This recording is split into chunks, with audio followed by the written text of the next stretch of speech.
Hi, Cancer. Welcome to your February 2019 Astro Update. It's Rena here. I've already decided what I'm going to call your month of February, Cancer, and I'm going to call it You Are a New Creature. And I looked up the quote in the Bible. It's 2 Corinthians 5:17, and this is the New International Version, so it's a bit modernized. Therefore, if anyone is in Christ, the new creation has come, the old has gone, the new is here. And in case the word Christ doesn't work for you, understand that it's not about a particular sect.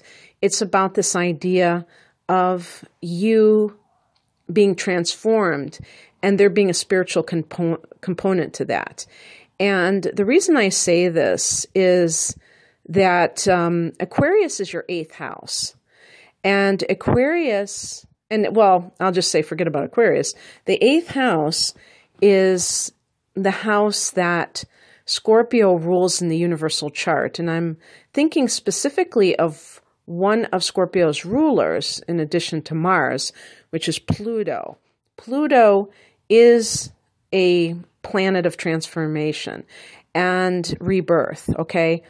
Now, in the 8th house, which we could talk about shadow work, you really, or maybe even not you doing this deliberately, but things coming up for you that have to do with the past, that have to do with perhaps unresolved issues, and bringing them to the surface. That's what Pluto is all about.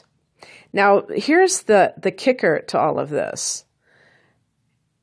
When you have a new moon, you are experiencing this rebirth. So there's like the theme of rebirth is definitely present in February for you. But of course, as with anything in life, this will only be valid for you if you have a conscious desire to change.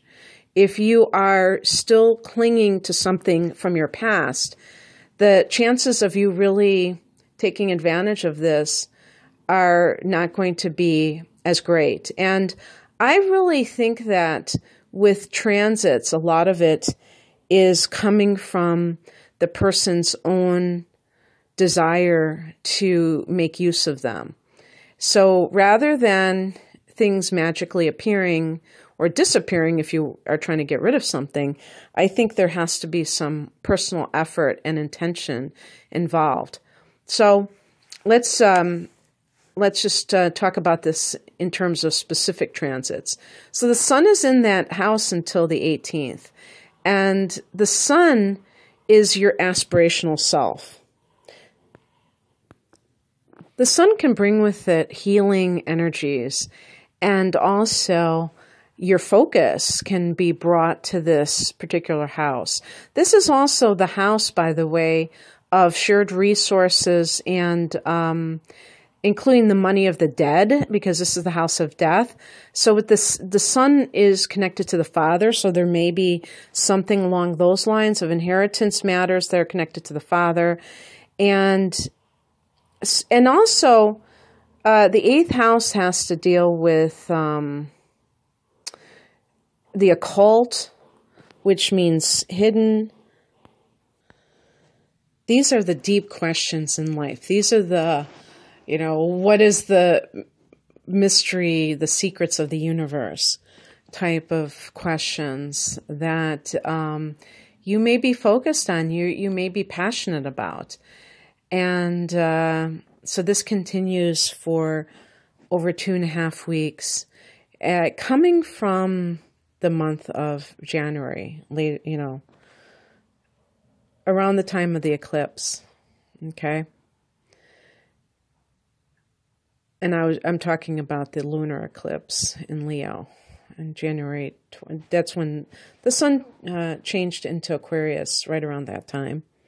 So Venus goes into Capricorn on the 3rd, and until that point has been in the 6th house, which is Sag, and the house of your daily routine, your health, Venus in the 6th house makes you looking at your health in terms of how you look and, you know, do my practices enhance my beauty? And beauty is a relative term. It doesn't mean that you have to be drop dead gorgeous. It just means that you feel like, you know, if you feel attractive, you can attract good things to you. But that doesn't mean that it has to be classically attractive. It can be any age range. It can just be that you want to be the picture of health. You may invest in a big ticket health item. I always like joke about Vitamixes because I know that was the most expensive blender I bought, and I bought a refurbished one. So things like that are important to you. You experience harmony in the workplace. You could even see a pay increase at this time. This is only until the 3rd, though. So the majority of the month, Venus is in Capricorn. That was when Venus was in Sag. When Venus goes into Capricorn, this is your opposite sign, and that's the 7th house, and this is the house of relationships. So this can be a situation of you finding harmony with a partner, and maybe this sense of resolving something that was a conflict earlier on. And this can even be like with a lawsuit that you see some kind of financial gain from it, and it is calmed down, you know, it's not like warring anymore. So there could be good things along those lines.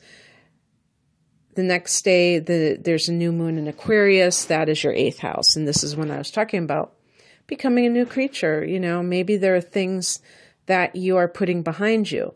Remember, or let me just say, that the eclipse cycle was in this house as well as the 2nd house when we had the Leo Aquarius polarity going on. And so it's possible that you have had a lot of changes to this particular sector as it is. You may have experienced maybe a sudden death that was unexpected, that just happened very quickly, of somebody close to you. Maybe even like a parent. When there was, let me see, a solar eclipse, it would be more like a lunar, maybe like a lunar eclipse. So in Aquarius, maybe over the summer, well, Northern Hemisphere anyway, late July, going into August, if you had a loss of a parent, that might have been, or like a mother or something like that, that may have been something that you did not expect. It wasn't, there was no warning that this was going to happen or something like that. And so that is happening where there's a new moon here. And so it's kind of like, in a way, putting to bed all of those crises that may have occurred during that eclipse cycle. Maybe now you're on a new foot, and at the same time, you're experiencing a rebirth because of all of those changes in this house. This could even involve a spouse's money. Maybe they are having a new job or some kind of like a new job where they make more money. And so this is a new day for you as well because of their increased wealth. But I have a feeling that some of you are just going to have this feeling that you have kind of come through a war and you are a victor in some way. On the 10th, Mercury goes into Pisces, which is the 9th house. So Mercury is in that 8th house until the 10th. You may be studying something along the lines of the occult. Astrology, tarot, perhaps any kind of metaphysical topic. You may be simply having your mind on very profound issues. But you know, with Mercury in the 8th, it's almost like this probing, this insatiable thirst for the truth. But you know, the 9th house is the truth as well, is actually associated with the truth. With the 8th house, I think it's like, you know, exposing the secrets that are involved. Now, this may not be anything to do with you personally or even spiritual. This may be somebody that you know that you're trying to kind of like, how do they say that? Not pick their brain, but try to figure out what makes them tick. And maybe it's your partner. Maybe you want to get closer and you want to understand them better. But it's very much associated with psychology. And then on the 10th, Mercury goes, and Mercury can be contracts. So if this is something to do with inheritance, you might be dealing with that, or other people's money in other ways. I mean, maybe it's a loan that comes through, and maybe that's what the new moon in Aquarius means for you, is that you get that loan, and business loan or what have you, and you're able to sign on the dotted line. And then Mercury goes into 9th house, and this is the house of God. This is the house of your philosophical framework, and how does what your life, you know, how your life works right now, how does that connect to what you stand for, what you believe in? And you might be very interested to realize that you need to make even more changes, because I feel like you are making changes to yourself on a fundamental level. Maybe now it's time for some mundane changes that also need to be addressed. And this may involve what you do for a living, because you're going to have Mercury go into the 10th house eventually as well. And this could be studying something that's connected to religion in some way. On the 14th, we have, and also, by the way, you may be making plans to travel, and maybe you're getting your passport and these documents that are associated with travel. On the 14th, we have Mars going into Taurus, and this is your 11th house of hopes and wishes. So Mars has been in the 10th for half of the month, and even coming from the new year, I think even on the 1st of January, we had Mars in Aries right out of the gate. And so you have been very ambitious for career. Now, this may all play into each other here with all these other transits, where you may be ambitious for your career, but you may also be questioning it at the same time. And with Mars in the 11th house, you are going after your, wildest dreams, and trying to make them happen. Why is that? Well, you've had with Uranus in this 10th house in the sign of Aries, and it's going to go into the 11th in a couple of short months from now. So, or like actually a little bit more than a month. When it goes into Taurus, it's going to go into that 11th house. But in the meantime, still in that 10th house, you may have had some curveballs thrown at you in terms of career matters. And Cancer doesn't appreciate that. Cancer wants to be very secure in your first chakra, your survival level, your security, your financial, physical security. And you don't want to have the job that you're doing suddenly be discontinued, or some other type of phasing out, or perhaps even on your end, you were very erratic, because that's the influence that Uranus brings, and restless, wanting to do different things, not really sure of what you wanted to do. And this could be because you're barking up the wrong tree, that you're not doing what you really came here to do. And so that kind of thing is going to lead people to try different careers. I was just thinking about something.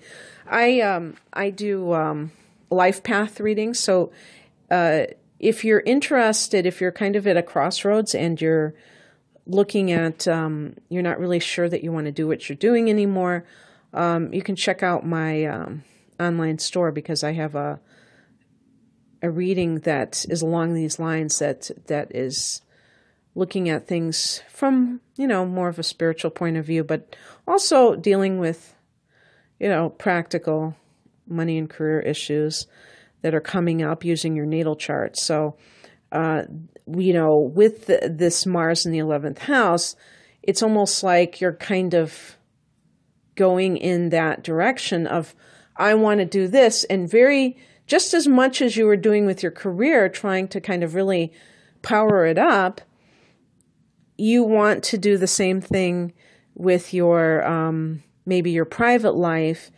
and you realize maybe that certain things that you desire are not compatible with the type of career that you have. So maybe you want to spend more time at home and you have to work 50 hours a week or something crazy like that. And you're like hardly ever home. Maybe you have a family and you want to spend more time with them. We can't be in two places at once. I mean, yeah, there are some theories that we can live parallel lives, but, not to me. I'm not consciously doing that. So we have to make trade-offs, don't we? So you might be like kind of pursuing something else right now very ardently. This can also lead in some cases to having a falling out with friends.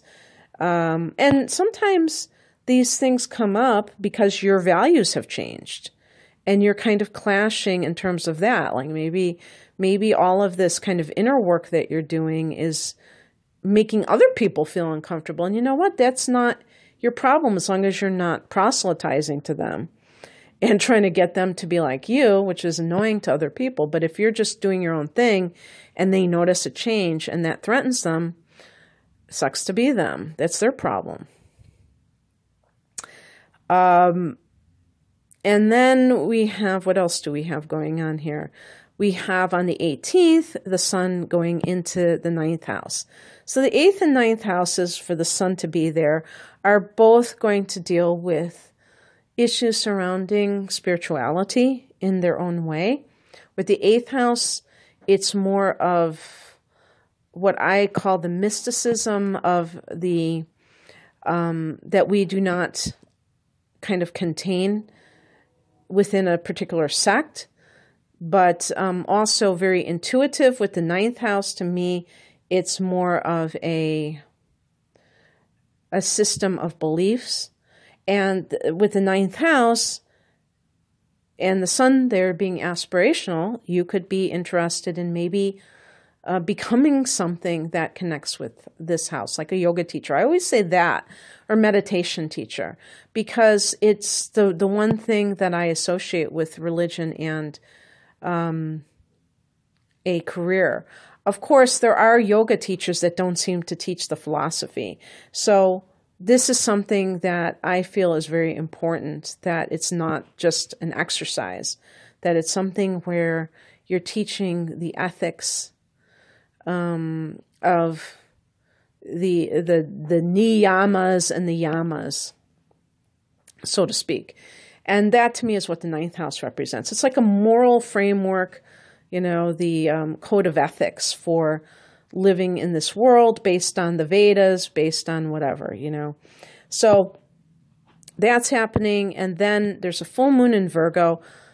It's a super moon, second of 3, the biggest one at 0 degrees of Virgo in your 3rd house of communication, teaching, learning, and siblings and aunts and uncles and yada, yada, extended family members. Now, I got to say, full moons can bring things into the light. So again, going back to that issue with inheritance, if there's any kind of like slight problems in that area, you may decide to, you know, stop talking to a sibling because you realize that they're just, you know, they're against you. And that's only one possibility. So please don't just freak out. If that were to happen, chances are you'd be nodding your head right now and saying, yep, I know who it is. Because we give people, I think most decent people give others, including family members, multiple chances to redeem themselves. And eventually, if they keep screwing us over, we might say goodbye. And maybe it's not a permanent goodbye, but maybe it's seeing them in a true light. And even if you continue to associate with them, you know, you may kind of like have reduced their importance in your life, or they're not going to be somebody that you confide in. You just may see their true colors. And so that can be helpful to you. You may be ending some kind of certification course. Maybe this has to do with some kind of yoga training. And who knows, maybe you're even in Bali doing it with the travel energy in the 9th house. And this, because when the sun goes into the 9th house, this could be like you traveling. And yes, even in February. Of course, if you're in Aussie land, I guess February, you're in a bikini. I'm shivering thinking of the thought, since there's like ice all over the place where I am, and it's going to go below 0. So anyway, I hope that you enjoyed this, Cancer. And if you'd like a natal chart interpretation or any other type of reading, the link is below for that. Have a great February. Bye.